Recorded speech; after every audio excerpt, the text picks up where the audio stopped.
Hi, welcome to our webinar today. So we are going to be exploring the opt-in changes that were passed into law last month in the UK, which are going to affect charities. Of course, they're not in practice, they've not been implemented yet, but the law has now been passed. So just to welcome you and introduce you to the call and what we're going to be doing today. So I imagine most of you used Zoom before, but not all of you will use it regularly. So just to check in on a few features. So we're using the Zoom webinar today, not the meeting. That means that you've all automatically been added with your videos off and your mic muted. So we've left the chat open. So if there's anything you wanted to share, any comments or thoughts, please do pop those in the chat. We'll be keeping an eye on that. And we'll also be sharing relevant links in the chat as well. So if you wanted to keep an eye on it, absolutely do. But also if you find that distracting, you don't have to look there. We'll of course be sharing everything after the session as well. Today's session is being recorded, as you probably noticed from the little announcement as you joined the call, and we'll be circulating the recording to everyone who signed up to join. So whether you're joining us live or for people who have signed up and couldn't join us live, we will be circulating that recording. As well as the chat, we are using the Q&A feature today on Zoom. So if you have a look in your panelist menu at the bottom, you will either see it there if you've used it recently, so if you've been on a Zoom webinar recently, and if you can't see it, if you click on the three dots which say more, you'll find the Q&A panel in there as well. So we're going to be using the Q&A panel to manage questions. So I would recommend if you want to ask a question, use the Q&A panel, not the chat. Because the chat questions can get lost quite quickly in the discussion, whereas with the Q&A panel, they will be held onto and we can make sure that we're answering them for you. So questions in the Q&A, other observations, thoughts, links, etc. can go into the chat. So just to introduce us today, so I think most of you have probably heard of Motongin if you're on this webinar, but we are the Digital Mobilization Agency. So we work exclusively with charities and not-for-profits to help you do things with supporters, to recruit, retain, engage, convert, etc. And we also have a campaigning and fundraising platform called Impact Stack, which is particularly relevant, of course, in the context of opt-ins.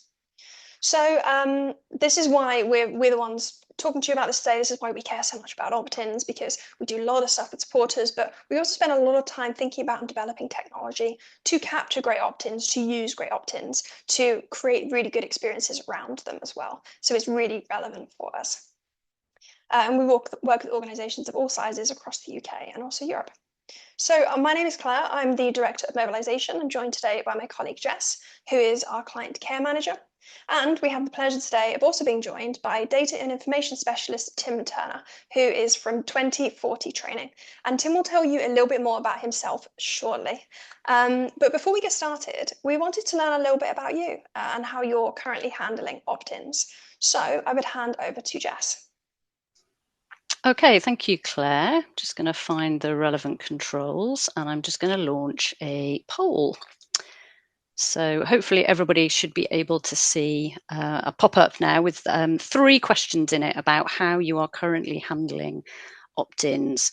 So question 1, on your online forms, how do you collect consent to contact via email at present? And great, I've got my first response. That's a relief. Always reassuring to know you can see it. So how do you collect consent to contact via email at present? Yes, no radio buttons? Do you use a warning message? Do you have a checkbox? Something else? And obviously, if you don't know or you don't have any forms, feel free to respond that way too. Second question, on your online forms, how do you collect consent to contact via post at present, if you do? And third question, how ready are you for soft opt-in? How is your organisation responding to the changes in opt-in rules? Are you just beginning to think about it? Have you already decided what you're going to be doing? Now is your chance to tell us. And this is a really nice chance we've got well over 100 people here. So it's a really nice chance to just get a snapshot of where you're all at the moment and what technology, what options you're using at the moment and where your thinking has got to. So we're up to about 75% of people who responded. So I'll just give you another 5-10 seconds.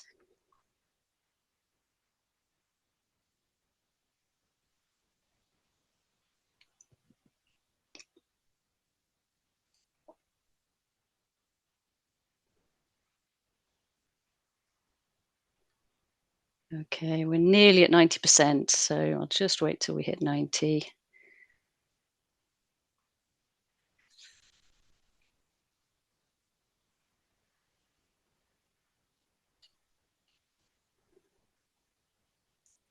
Not quite there. Okay, I'm going to count to 3 and close. 1, 2, 3, end the poll and share the results. So hopefully everybody should be able to see the results on your screen now there. So for question 1, how do you collect consent to contact by a post at present? By email at present? We've got a strong majority there. 68% are currently using an opt-in checkbox. With radio buttons there, different versions of radio buttons on 8 and 9%. So we've got a little bit under 20% using radios, and then 10% on depends on the form, and a few other options there, doesn't apply or something else. If you answered something else, we'd be really interested to know what. So feel free to pop that in the chat if actually you're using a slightly different solution at the moment. So question 2, on your online forms, how do you collect consent to contact via post at present? So again, slight majority for or biggest response for checkbox tick to opt in, 26% on checkbox tick to opt in, and 16% on checkbox tick to opt out. So that's using the legitimate interest option for post up until now. Very few people using radio buttons or other solutions.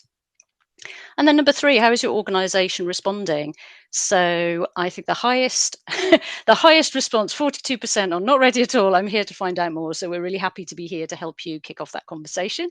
And 38% on we've started the process of decision making, not quite ready to implement. So that's great. Loads to play for, loads to consent. Only 2% on we're ready to start collecting soft opt-in ASAP. But that's great. We've got some time to think about it. So I'm going to take that share down, move back so I can see you all, and hand back to Claire.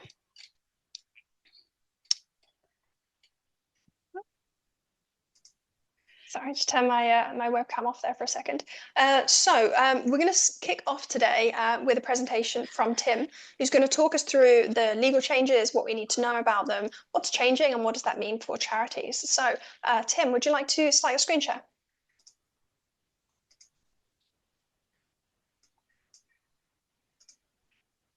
And hopefully you can see that if I just make that full. Okay. Yeah, looks good. Lovely.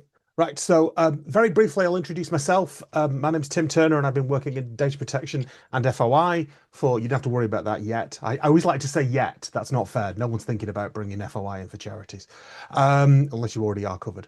But I've been working on data protection FOI for 24 years. I am a consultant, trainer, and also daily poster. So if you've ever seen the DPO Daily or the FOI Daily on LinkedIn, that's me. I always like it when people recommend those to me because they don't realize I do them. And then they say, you might like these posts. And it's like, yeah, I write them every day. Anyway, that's me.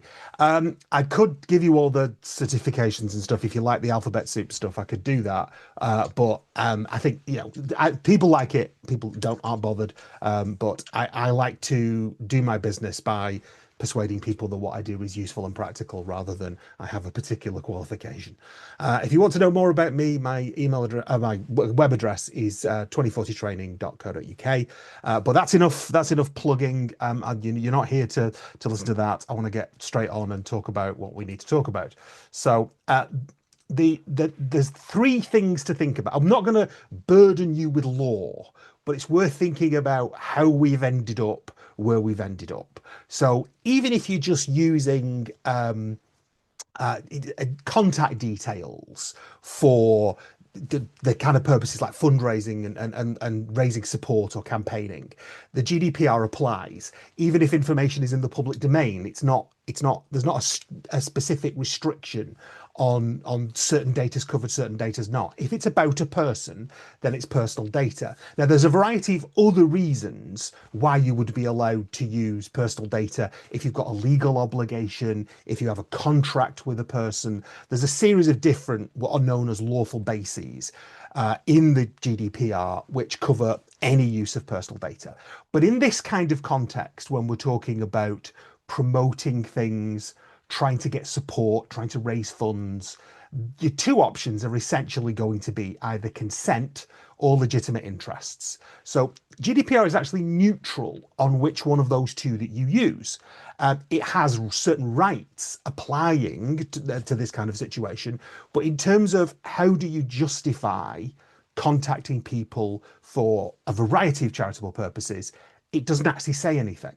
It just gives you those two options. And if it wasn't for something else, the whole debate about consent wouldn't necessarily arise. You could, at least by looking at it, you might believe that you could rely on legitimate interest for all sorts of things. And if you're not familiar with legitimate interest, I will talk about that a little bit later on. But GDPR appears to leave you with a choice as to what you do. Now, crucially, one of the things that's vital to understand how this works is the definition of direct marketing. Because if what you do is direct marketing, then a second piece of legislation called PECR comes along and gives you certain restrictions.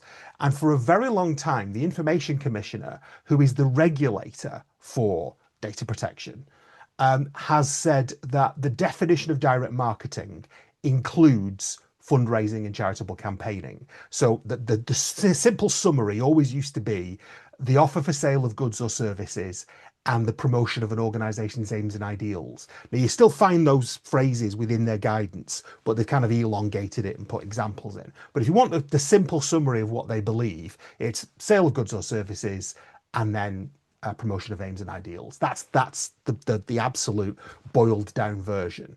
Now, that's crucial for GDPR, purely in the sense that if you are sending any kind of direct marketing message, then you have to opt people out when they ask. It's an absolute right that the GDPR gives every person, that irrespective of why a message is being sent, if it's being sent for direct marketing purposes, even if you consented in the first place, once a person wants to opt out, you have to opt them out. Now, that isn't usually a challenge. Very few organizations want to pummel people with messages that they actively don't want.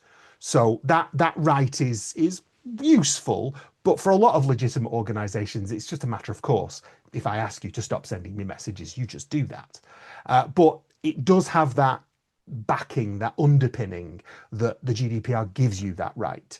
If you have to exercise it, if you get put into a corner where an organization will just refuses to stop talking to you, if it's direct marketing, you just have to opt them out. So the first thing that the ICO saying fundraising and charitable campaigning is direct marketing, the first thing effect of that is that opt-out right.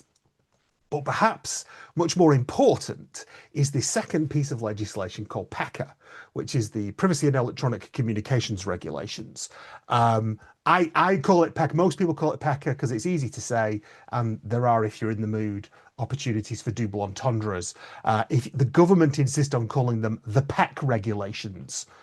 So if you want to make that stylistic choice, you can. I've got a friend who is very, very bothered by me calling it PECR because they are technically regulations.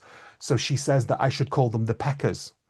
And she will deliberately interrupt me when I say PECR and say, don't you mean the PECRs? And she's only doing it to be annoying. So if you want to pick that habit up, feel free. It's all the same thing. PECR has specific rules for the sending of direct marketing.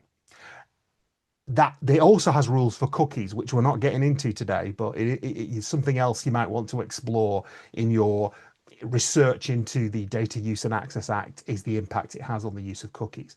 But PECR has these specific rules about how you have to justify your sending of direct marketing. So this bit in the middle, where the Information Commissioner interprets fundraising and charitable campaigning as being direct marketing, is crucial.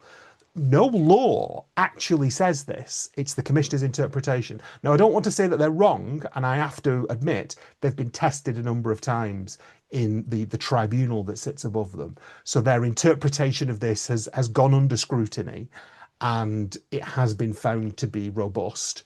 So even though it is a view expressed by the Commissioner, it's a legitimate interpretation, and they've been able to defend it. So the impact of this is, if PECR says something about direct marketing, it impacts fundraising and campaigning just as much as it does selling commercial products or services. So when PECR says, generally speaking, you need consent to send emails or texts for direct marketing to individuals, then you have to live with that. You have to stick to that. And the Information Commissioner has a fairly consistent track record of taking enforcement action when people send marketing under their interpretation without consent. So it's one of those things that you don't want to upset people. You don't want to be sending them messages they don't want to receive, but there is a certain level of regulatory risk as well. You can get fined for breaching PECA. And that is something that you need to do. I don't want to do that thing of, you have to take this seriously because the Information Commissioner is going to come down in like a ton of bricks. That's never true. The Commissioner goes after a certain number of organisations, but it is worth saying PECA is the area where they respond most robustly, largely because it's the area they get the most complaints about. And if you look at their annual report every year, far more people complain to them about what they badge as PECA, so direct marketing contacts. They get far more complaints about that than anything else. So to protect your relationships with individuals, to protect your reputation, and to avoid the regulatory risk, it is something that you need to take very seriously. And if you're, on the other hand, just to be mischievous, if your charity or organisation wants to take a bit of a roll of the dice and challenge the Commissioner's interpretation, that will be entertaining. The Scottish National Party did it about 20 years ago, and they did not succeed. But it's always fun to see people testing the law and seeing how it works. Now, one of the little quirks of PECA, and one of the things that has irritated everyone to whom it doesn't apply, is this concept of what's called the soft opt-in. And the soft opt-in allows the sending of direct marketing without consent. But the language is very specific, and it says that the data has to be obtained either through a sale or negotiations for a sale.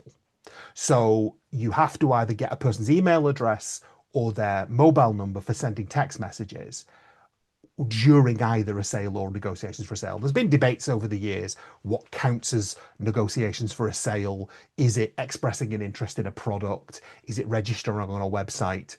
And just to clear that up, yes, it is expressing an interest in a product. No, it is not registering on a website. So anyway, that has existed, and commercial companies have been able to use it, but charities, political campaigning organizations and others, people who aren't selling things, have never been able to use the soft opt-in.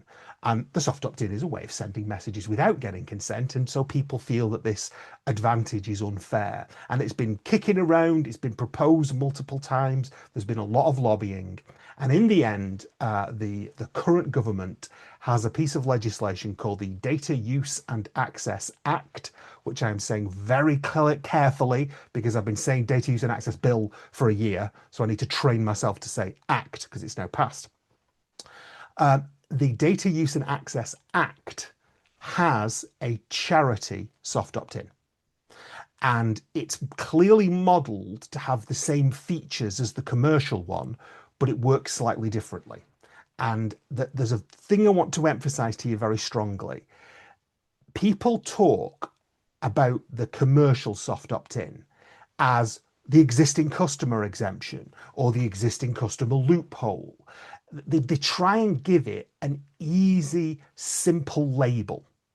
And the thing I want to encourage you to understand is that just like the commercial soft opt-in, the charity soft opt-in shouldn't be reduced to an easy oversimplification. It's not complicated, but it's not an existing supporter exemption. It's not an existing donor exemption.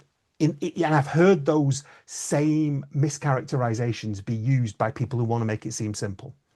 The commercial soft opt-in applies to information that has been obtained in certain circumstances. So when you've got an email address or a mobile number, you've obtained that in a certain way, meeting certain conditions. And the charity soft opt-in works in exactly the same way. So don't oversimplify it. Just think of it as, if we get data in a certain set of circumstances, we can use it in a certain way. And hopefully that will mean we can make contact with more people because they don't have to actively consent. They can, well, the soft opt-in is effectively an opt-out. But don't fall for any of these easy labels. There's a certain number of things you've got to do, and if you do those things, you are allowed to rely on the soft opt-in. But don't apply these easy labels, because you're going to get yourself in a mess. And it will be daft for something new to come in and you make a mess of it and damage your organization's reputation, when you can start off in the right direction, collect data in the correct way, and take completely legitimate advantage of this, whatever advantage it turns out to offer, without causing yourself any difficulty and, damaging your relationship with your supporters and potential supporters. So the first thing I need to remember here is that in order to apply it, there isn't an easy thing that they've been able to identify like sale. So they haven't gone for an action necessarily in that same way. They've applied it to a certain group of organizations. And that's why it is definitely the charity soft opt-in and not the not-for-profit opt-in. So there is a definition of a charity in the Charities Act 2011, in the Northern Ireland Charities Act 2008, and there is also separately bodies entered into the Scottish Charity Register. I'm not going to pretend to be an expert on this, but if you are one of these organisations, the charity soft opt-in applies to you. If you are not one of these organisations, it's not. It doesn't apply. You can't use it. So unlike the commercial soft opt-in, which is very much any organisation, irrespective of its type, which sells things or gets inquiries about sales, this is very much an organisation-based exemption, which you need to think about. I should have emphasised, charities do sell things, and so it has always been possible to a limited extent to rely on the commercial soft opt-in when you are selling something, but only in those limited circumstances. And I do remember a very strange conversation where a charity once tried to persuade me that, well, they were trying to persuade themselves, I think, but they were trying to persuade me that a donation is a sale. And I was like, what do you buy when you donate? And she was like, goodwill, good outcomes for society. And I said, you don't believe this, do you? And she said, no. I was just kicking it around to see if I could talk myself into it. So if you're selling things, for if people buying things from you, the commercial soft opt-in always applied to that limited circumstance and only to similar products or services.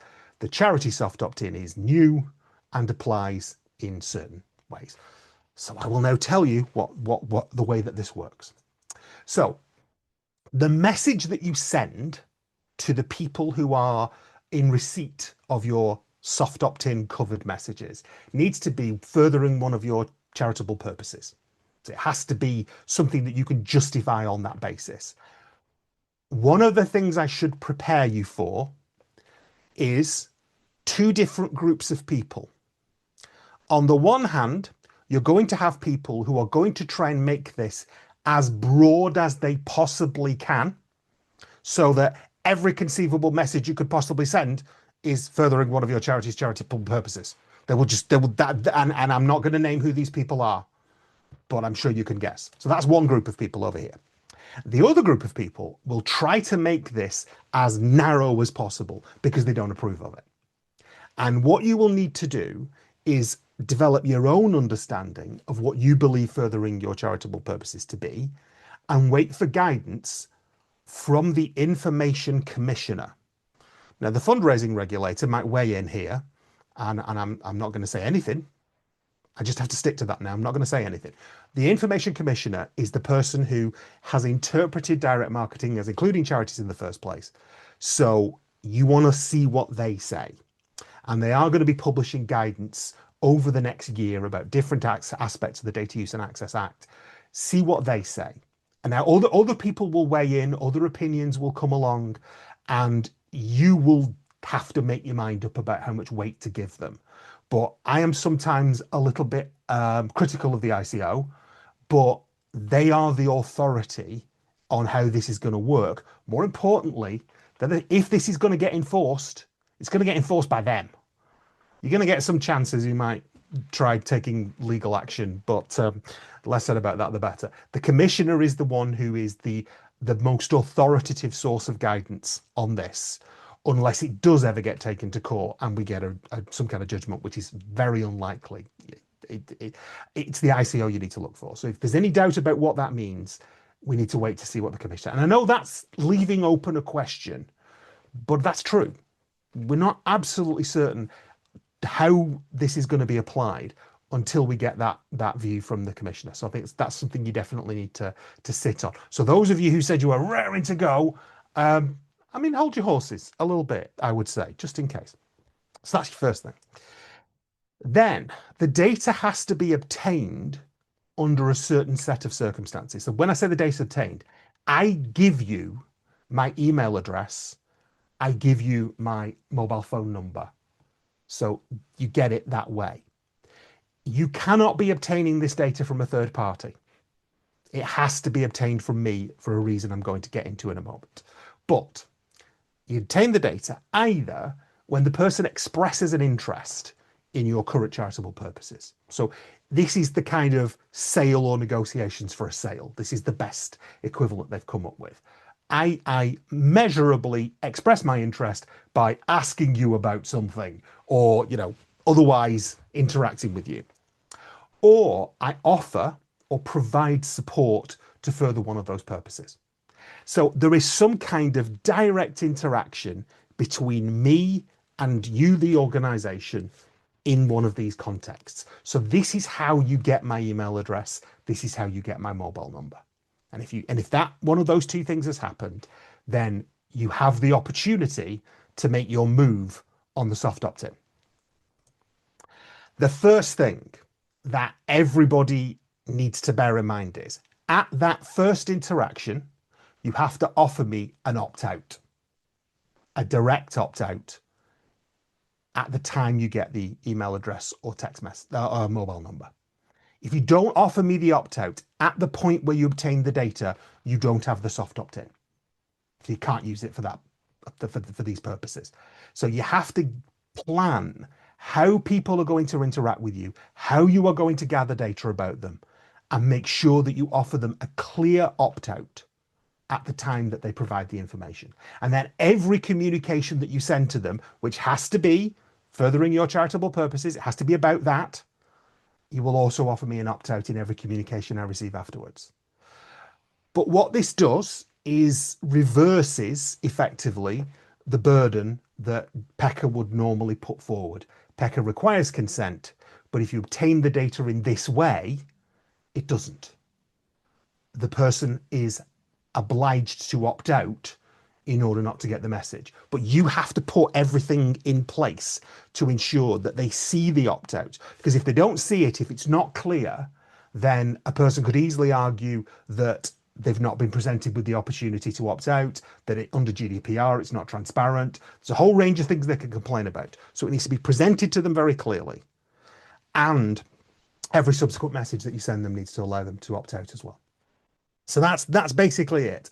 It isn't about they're a supporter. It isn't about they've offered to make a donation or they've made a donation. It's simply the way you have obtained the information from them and the things that you have done as you do so. So once again, I know I've said this already, don't think of it in any other way than we have properly obtained the data in a certain fashion. And if you do that, then the soft opt-in applies. And what this means practically is you would otherwise need consent and you don't. It's legitimate to send the message without having the consent that you would normally have. Now, this may shock you, but there are charities who currently send fundraising and charitable campaigning messages without proper consent. So these are rules that people break, but this isn't a loophole. This isn't a cheat. This is a completely legitimate way of not having consent, but a very robust opt-out, which the law is happy to allow for. The one thing I need to emphasize is that email addresses and mobile phone numbers are still personal data. So you will still need a lawful basis in order to use the data, as I said before, and you haven't got consent. So you will need to do what's called a legitimate interest assessment, where you need to balance your interests and the interests of your beneficiaries against the rights, freedoms, and interests of the individual, and do what this balancing test where you weigh up the two things against each other. So you need to make sure that that is done. If you go for consent, it's consent, and as long as you get GDPR standard consent, the job is done. Not saying that's easy, but that's what you got to do. If you are using the soft opt-in, GDPR still applies as well, and you will still need to do a legitimate interest assessment. So you need to make sure that as part of your plans, you need to think about the frequency, the tone, the content of the messages that you send, because people haven't consented to receive them, technically. And so you'll need to think, are these messages going to be unwelcome, upsetting, distressing? You can prepare people for that. If they then consent, then you've done the job. But if you haven't obtained their consent, you've given them a robust opt-out, then they're not necessarily going to be ready for what you send them. So it is on you to think, what kind of messages are we going to send? And that will need to feed into your legitimate interest assessment. And it's not unknown for charities and campaigners to use eye-catching and shocking messages. It's one thing if I've consented to that, it's another if I haven't. And I think that's something that you need to take into account. Not to overstay my welcome, one thing I want to emphasize very strongly is you are going to do this prospectively. This is not going to be an exercise in rummaging through data you've already got and saying, can we make a case that this is the soft opt-in? No, this is something you're going to plan for and something you're going to do in the future. You will not have the opportunity to retroactively apply this to data you've already got. And the worst situation that I think some charities will face is people have actively not consented when this mechanism doesn't exist, and then get contacted by a charity who is trying to finagle the soft opt-in on existing information. Those people will be irritated and they will complain. I'm not making any predictions about what the commissioner would do about that. A lot of it depends on how many complaints they get and what else they've got going on at the time. But that is the worst position to be in. You want to think about this as something where you are starting again with new people, with a new approach for those new people, which is entirely legitimate and is different to what you've done before, but you don't want to apply this retrospectively. It's just, don't be tempted to go down that road. One final thing that I need to mention is we don't know exactly when this is going to come in. The government will have to issue a commencement order on various aspects of the Data Use and Access Act. The latest is going to be something like June 2026. I expect it'll be in before that, but the government has all sorts of things going on, and so it will be up to the internal mechanisms in the appropriate government department to get that commencement order laid, and there will be different commencement orders for different parts of the legislation. So I don't know exactly when this is going to become live, so you need to wait until that order goes through, and then you'll be able to start doing this in practice. That was everything I was hoping to tell you, so thank you very much. Thank you so much, Tim. That's absolutely great. I'm just going to switch the view so hopefully everybody can see us both. Hopefully that's now the case. So obviously, as we know, we're running a little bit late. We've got lots of interesting questions. So what I'm going to do is pick out hopefully a couple of broadly applicable ones. And Tim, if you do have time during the rest of the call to take a look at the Q&A and see if you're able to answer any of those in writing, that would be great. But I'm going to pick up straight away on that point of start afresh. This isn't an opportunity to rummage through your backlist, and a question from somebody who'd obviously taken that to heart. So I'd hope to be able to use this for our supporters with emails but no consent, of which there are many. Knowing I can't do this, is my best bet to run a pure consent refresh campaign to try and get them to engage and consent to email.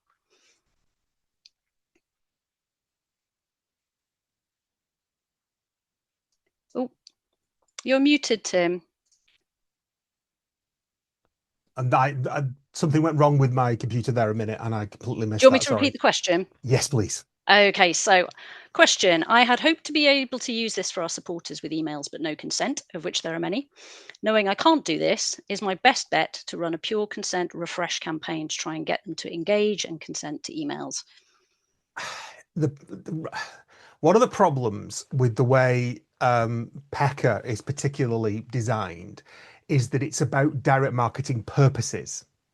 So you don't have to actually include any marketing in your message for it to be sent for direct marketing purposes. So if you email people asking them to consent to marketing, that's an email sent for marketing purposes, which and people have literally been fined, and fined by another commissioner, admittedly, but they've been fined for that. You need to see this as something that you do. It can be new people. This is the thing what I think people have missed is somebody might not have consented in the past. That doesn't mean that you can't offer them the opportunity to re-engage with you using this, because it can't possibly be unfair to adopt an approach that you literally weren't allowed to use before. But what you really need to be careful of is that anyone who has actively said they're not interested, you want to avoid them like the plague. And in any case, you've got the problem of how you re-engage with people. It's not easy. And PECR is unsympathetic. One of the problems with PECR is GDPR is principles and parameters within which you have to work. PECR is rules. And I think some people who are used to the data protection world, which does allow for nuance and subtlety, bump their heads up against PECR because it's just rules. So this is quite tricky. If you haven't got the right way to talk to people, you might struggle with this anyway. Mm-hmm. So it's important to see this as an opportunity going forward, not necessarily a chance to do anything about the data that you've already got sitting there. 100%. Right. And so there's a few questions that I think look at a few different angles of essentially how to handle that transition, basically, in terms of your data. So I'll pick this one, though there's a few in there that come at this from different angles. So if you use the soft opt-in in future, do you have any recommendations for how to tell apart those who didn't opt in the past and those that soft opt in from when PECR is updated? I mean, you're going to be segmenting your databases. You're going to be ending up with different groups of people who have different characteristics.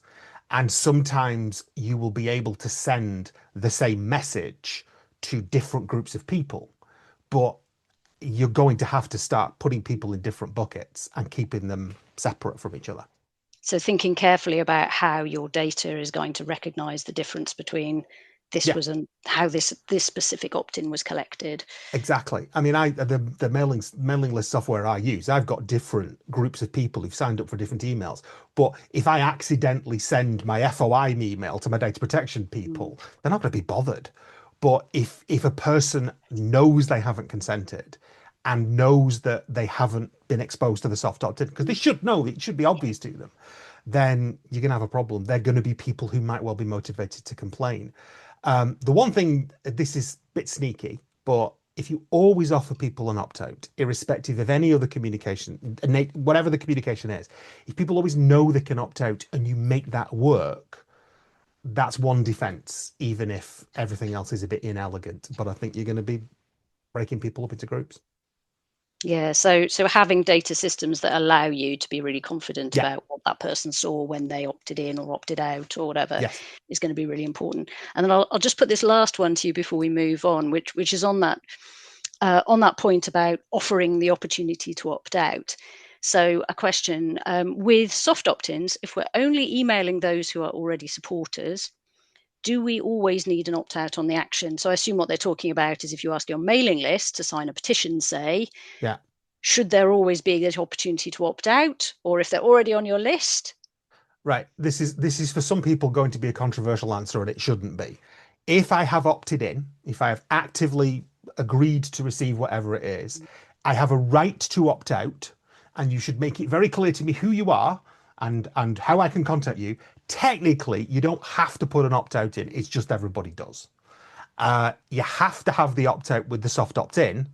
But if it's a mailing list that I've opted into, then as long as I can opt out if I try, whether you opt out, have an opt-out option is a stylistic choice. Right, Legally, so it could you be don't have to have it there. opportunity in the email, but not on the petition, for example. So So that's going to be an internal compliance decision that you're going to Yes. document and decide. Cool. I'm really sorry that we don't have time for more questions. There's some really interesting questions in the Q&A panel. So if I can heartily thank Tim and ask, are you able to hold on the call and maybe see if you can respond to any of those in writing as we go? So I'm going to hand over to, with huge thanks to Tim, and please do pop your appreciation in the chat, everybody. I'm going to hand over to Claire at this point. So over to you, Claire. Thank you, Tim, and thank you, Jess. So what I want to just take a few minutes to do now is to think about what does this change and Tim's advice there look like in practice. So some really nitty-gritty, like what do our forms look like now? So I want to just share a couple examples of a few approaches that you might want to consider. So if you're going to be using the soft opt-ins, which you don't have to, you could use active, you could use soft, you could use some in some situations and some in others. But if you are using the soft opt-in to collect, as Tim mentioned, what you need to do is make sure that you're giving people the chance to opt out at the point of sign up, so the point of giving an email address in the context of email contact. So for this, you could have a pre-checked yes box. That would be okay for soft consent. It wouldn't have been okay previously. In fact, as Tim mentioned, the law hasn't come into effect yet. So what I'm talking about with soft opt-in here, this is when soft opt-in applies. You couldn't use this today, so just to know that. But you could, once it comes into practice, have a pre-check box. That didn't used to be possible, that will become possible. So you can have people unchecking that box if they wanted to. You could also do it the other way around, where it's an unchecked box, but it means no. So it's check this box to opt out. So that makes the default the in, and then they can choose to leave. So see how that's the opposite of what we've been dealing with for the last 7 or 8 years under GDPR as it's been. You can also use this with radios with a pre-selected yes for radio. So that's what a soft opt-in could look like on your forms. But that doesn't mean you have to be using this or relying upon soft opt-in. You can still use this active opt-in that is currently the law, that is currently what we have to follow. And if you're going to be using active opt-in, there's a few tips that we've got on how to do that based upon lots of testing that we've been doing. So you can be using a checkbox or radio field. So checkbox is obviously the square one where you can check it or not. Radio is where you have options with a yes, no. The radio offering you the extra functionality that you can make it mandatory because you can make them make a choice. You can't do that with a checkbox because you have to be able to choose whether it's checked or not. So we've tested these two against one another. And in our tests, we found that a mandatory radio, so having to choose yes or no, converted about 3 times as many people opting in as a checkbox. So if you're trying to maximize the number of people giving you active consent, a mandatory radio field will perform hugely better than a checkbox. So we strongly recommend, if you're using active opt-ins, to consider using mandatory radio fields. Now, the small trade-off with this is that although it had enormous effects for boosting opt-in rates, because it forces you to engage with the field, you can't ignore it like you can a checkbox. It did, however, cause a small drop in form conversion rates, just a few percentage points. So taking this approach, you'll get a small hit on the conversions, but a huge bump in the opt-ins. So you need to bear that in mind as you're designing your forms and whether you're willing to accept the small hit on the conversions, the number of people completing the form, as opposed to getting more people opting in. And that will depend on your audience and your objectives. I'd say 3 times higher on that one. You can also, and I really like this one, so you can use a tailored thank you page redirect. So for those of you using Impact Stack, which Jess, we mentioned briefly earlier, this is campaigning fundraising platform, and Jess will be doing a free demo at the end of the call today. For those of you using Impact Stack, this is already available functionality. I know loads of people are already using it. This basically means when you complete a form, you can give people a different thank you page depending on their opt-in status. So if they are already opted in or opted in on the form that they just completed, they can go to a page with a donate ask or follow on ask or share ask. Whereas if people haven't opted in, you can send them to a different page, which asks again, do you want to opt in? Lots of people have chosen to. Here are some of the benefits of it. And when we ran a test on this, we found that using a radio opt-in on the first page, so a yes or no, we gave people who chose no a second opportunity to opt in on the final page. And of the people who chose no, 16% of people immediately changed their mind and opted in. So this can really boost your opt-in rates. If you're doing acquisition and you're looking to get active consent, this is a really, really useful thing to explore and to consider. The other thing you can play around with is if you've got multi-step forms, you can ask for consent on multiple steps, and as soon as you get it, the consent disappears from the steps. So if they give consent on step 1, they don't see it on step 2, step 3. But if they don't, you can rephrase it and you can give them more opportunities to opt in on future steps. And I wanted to also just very briefly talk about opt-in warnings. So this is when, if you have radios, if you choose no, so you're choosing you don't want to hear, you can have a little bit of text expand and explain, oh, are you sure? You know, you can change your mind at any time. Most people choose to join our email list. Phrase it however you want. We ran some testing on this, and we found that we had 5 to 6% more people. Sorry, that's 5 to 6 percentage points increase by having this text in place. So people are more likely to give you consent if when they tick no, they see a little, oh, are you sure? Here's why it might be a good idea to opt in. So that's something you can explore as well. And all of this functionality is, of course, available on Impact Stack, but I'm sure it's also available on other form platforms. So have a look at the platform you're using if it isn't Impact Stack, and just see how many of these you can implement, because there's probably some in there that you're not using that you could be, that is going to boost your consent numbers. As I say, a bit of a whistle stop. If you wanted to read any more about this, see any more ideas, there's a free opt-in report. I think a lot of you probably already have it, but if you're interested, if you go to more-onion.com/free reports, or you can just navigate to free resources, you'll see there's a report there that has all these scenarios in it and explains them in a little bit more detail as well. But otherwise, I would hand back to Jess.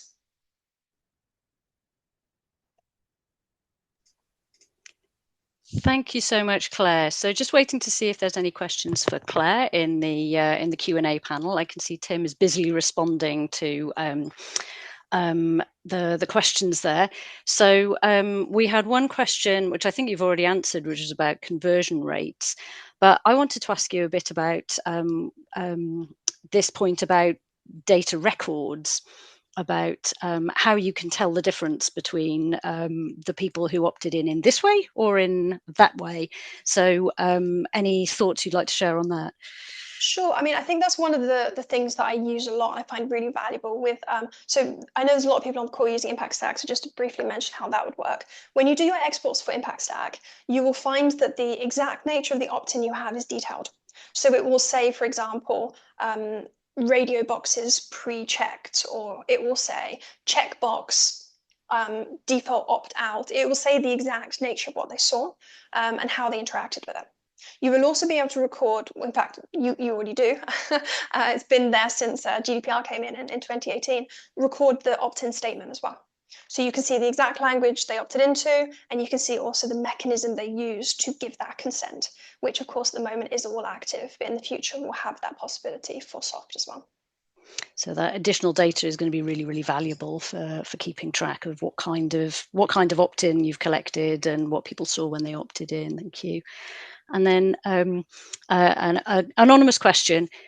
I assume they're talking about the soft opt-in here, switching to soft opt-in. So do you think it's actually worth it when you have the risks and factors involved?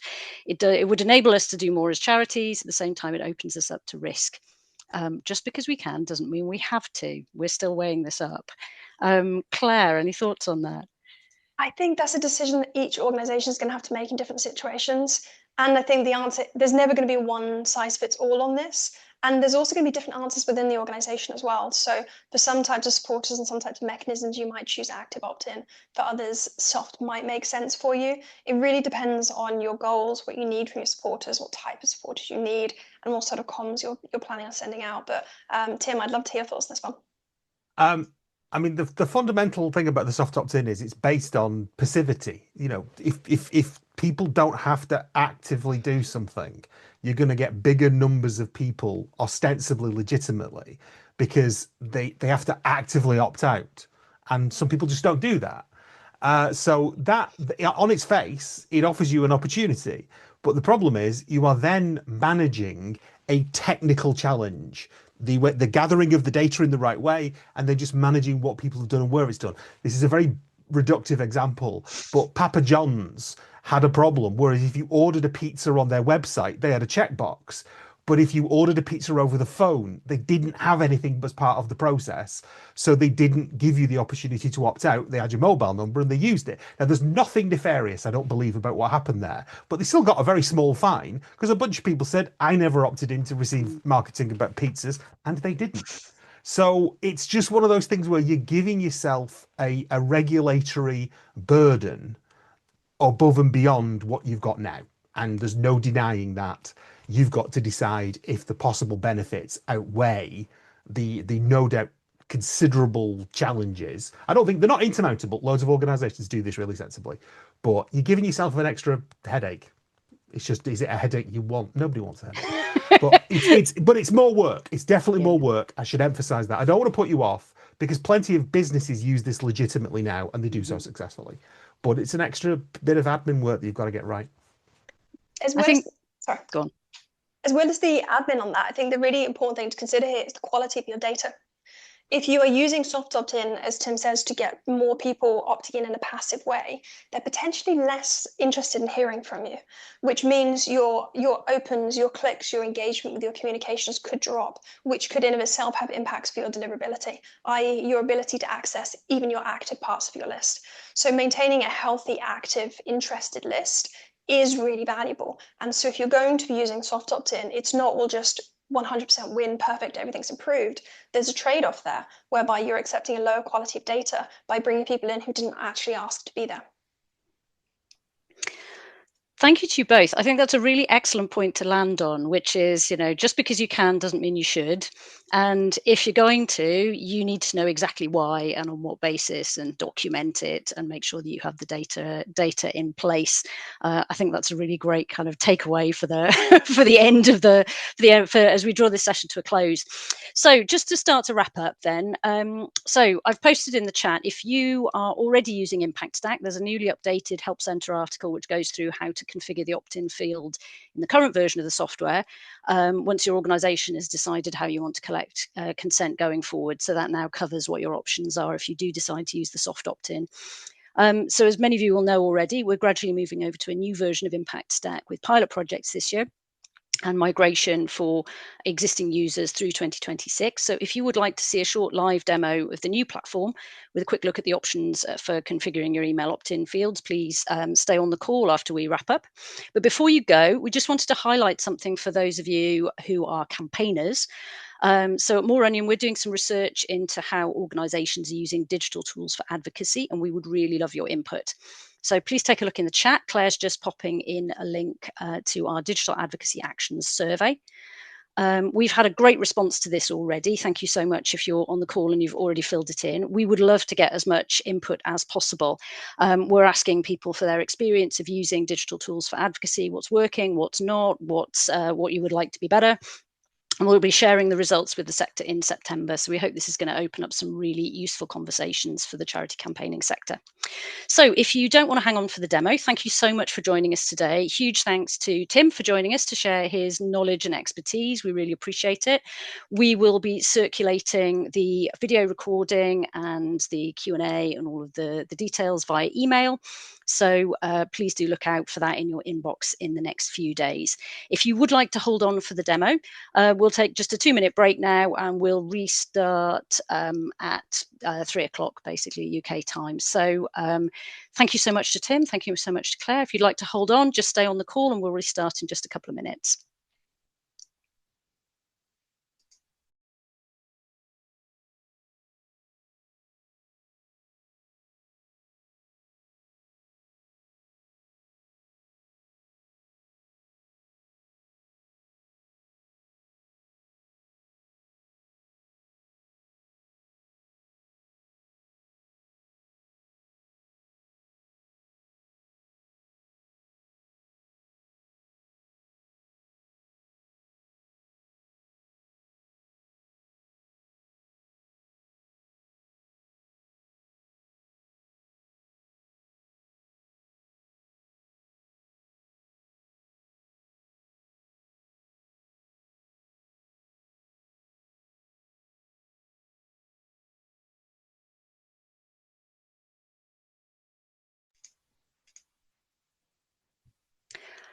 Okay, I'm going to start the demo in just a moment. If somebody could pop in the chat, or Claire, if you can let me know if my screen is safely visible.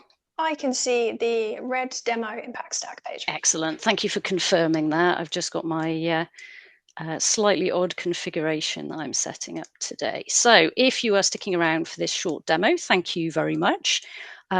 We'll be here for about 10-15 minutes just to take you through a very quick overview of the new version of Impact Stack, More Onion's campaigning and fundraising platform. As I said, this is currently available for pilot projects this year and migration for existing users through 2026. This is going to be a really quick whistle-stop tour, so if you want to see a more in-depth demo or want to chat to one of us, feel free to reach out and we'll schedule something in for you. Claire will post a link in the chat. So first thing we're going to look at, this is our demo site. These are all kind of live on the internet. So, you can test these actions out for yourself after the demo. So I'm just going to show you obviously an action from the front. All of this is going to look pretty familiar. But if I show here, we can see obviously every organization will have their own branded theme. This one is a demo one, obviously. And this is the standard layout that's available, ships with all installations of Impact Stack. So on a desktop, you get your content on the left and your form on the right. So the new version of Impact Stack and our new themes have got some really lovely styling options. So in this case, we've got this letter format set up with the counter built into it. So each of the signatures in the social proof here are added also to this total of people who signed the letter. As you can see, it's a test site, so you'll see the same names popping up. So I'll just take us through a test submission here.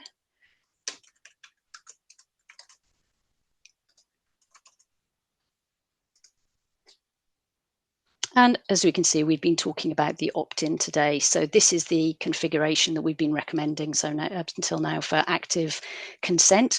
A radio button forces people to engage with the question. It's a required question, so you can't just skip over it and ignore it. You have to answer it. If I try and submit this form, it's going to tell me that it's required. But if I click no, I also get this little warning text. And all this is configurable. You can decide for yourself according to how it's configured, to explain, what's going to happen if you choose no. Is it going to opt you out? You can decide whether, if somebody's already on your list, this will actually unsubscribe them as well. And so this warning text allows you to explain all of that. But for this one, I'm going to say yes. And obviously, we've got this really nice thank you page with banner text. And in the new version of Impact Stack, we've got some really great upgrades to the share facility. So tracking links generated automatically, for example. We've got this nice copy link option. So you can just click this. You've got a link that you can paste into your own emails. And if I was on a mobile device, I would also be able to see WhatsApp and Facebook Messenger, and also native mobile sharing. So you'd get that pop-up that allows you to link to kind of the most recent people you've shared things with or communicated with on various platforms. You can try all this out for yourself on your by accessing the demo on your own device. So let's have a look at some of these other layouts that are available here. So Impact Stack, as I say, you get this layout A with the content on the left and the form on the right automatically, but you can also, for additional cost, you can have different layout variations that really allow you to have imagery that really supports your action. So here's an example of a donation form using, I think it's layout D. We've got buttons that allow you to pop to the top, and the form will kind of follow you down. And here's another layout example. So this one with the form over the top and the image scrolls away. So, and as I say, just use the link in chat and you can have a look at these in your, in your own time on your own device. So I'm just going to have a really quick look at the interface for editing Impact Stack. So this is a really nice to use content management system. We've got all of our content in folders, so you can organize your content into a whole folder tree to show how you can, to organize your content in a really managed way. I'm just going to open up which one. Toxic waste, that was the one that I signed. So let's have a look very briefly at the editing interface. So you can see all of the content here is really easy to update. And what's really lovely about this is we've got this live preview over on the right. So we can immediately see how things will look if we add content. It displays immediately in this live preview. And we've got options to live preview according to different devices. So we've got mobile, tablet, and we can see how the layout's going to look on a desktop device as well. So we can really keep track of the changes that we're making as we go. So obviously there's lots to look at here. I'm going to gallop through it really quickly, but here's an example of how that lovely letter styling, there's a whole interface to edit that and control it, to add signatures if you've got kind of celebrity or important signatories you want to highlight at the bottom. You can add a count. This is where you add the counter to the letter itself. And here at the top is where we pick the different layout variations, and you've got a lot of control over the content and the layout here. Action is where you edit the form itself. So I'm just going to really briefly show you this so you can see, since we're here to talk about opt-outs and opt-ins, how obviously we've got a form interface here that allows you to add all kinds of form fields to your form, but with this special opt-in element that connects to all of your email integrations if you're using them, and with a lot of configuration options to allow you, as we've shown, to show these as radios or as checkboxes, to have an inverted checkbox if you want it to be an opt-out. And crucially, the thing to highlight here, which I think has come across really strongly today, is the importance of this statement. So what Impact Stack allows you to do is to record as part of this opt-in element a really clear statement of what was the opt-in, was it opt-out, was it opt-in, how was it presented to the user, which you can then store either as files that you can access or as part of your CRM. So you've got a really explicit record of the basis on which you collected that consent. Was it soft opt-in? Was it active consent?